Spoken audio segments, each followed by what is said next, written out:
Ser contagious começa quando eu me preocupo com as pessoas. Neemias era um cara que se preocupava com as pessoas. A gente viu que ele tinha uma função importante, que ele tinha um cargo real. Isso significa que talvez ele desfrutasse do banquete real, de aposentos reais, que ele tinha sim a sua importância, mas mesmo assim, Neemias olhava para fora. Era quase como se ele tivesse uma compaixão sobrenatural que de alguma forma, mesmo com tudo que ele tinha, ele conseguia fazer parte da obra do Senhor e servir ao Senhor enquanto ele olhava para outras pessoas. O exemplo que a gente viu está em Neemias capítulo 1, quando os seus irmãos e alguns amigos foram passar para ele algumas notícias de como estava o povo em Jerusalém. E eles falam que eles estavam sofrendo, estavam passando por muitas dificuldades, aqueles que sobreviveram, muitos deles não sobreviveram. E aí a resposta dele é que ele se senta, ele chora, ele ora, ele jejua e ele lamenta por dias. Ele espera, ele recebe o coração de Deus, ele recebe os recursos necessários para fazer parte daquilo e aí ele vai.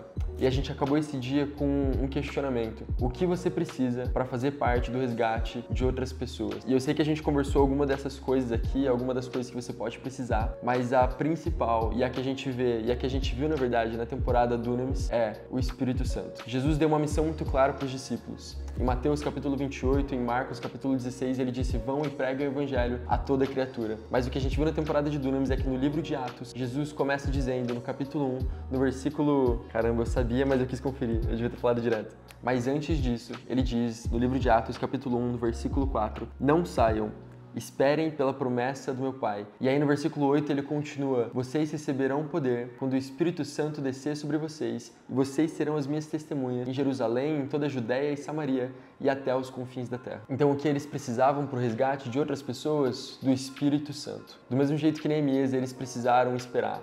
Do mesmo jeito que Neemias, eles precisaram orar. Mas enquanto Neemias foi até a sala do trono do rei para pedir por recursos e por materiais, os discípulos viram o seu próprio rei subindo aos céus em uma nuvem e esperando pelo próprio Deus, sendo recebido em seus corações e assim capacitando eles para toda a obra que eles precisavam fazer. E agora, enquanto Neemias foi chamado para reconstruir os muros de Jerusalém, os discípulos e nós fomos chamados para reconstruir corações, primeiro em Jerusalém, mas depois em Judéia e Samaria, e aí sim, até os confins da terra. O chamado do Senhor em comum nesses dois livros, nessas duas histórias é: nós precisamos olhar para fora. E quando nós fazemos isso, Ele nos capacita com o poder explosivo do Espírito Santo para que a gente faça parte da sua boa obra e para que a gente seja a resposta de Deus para o mundo ferido.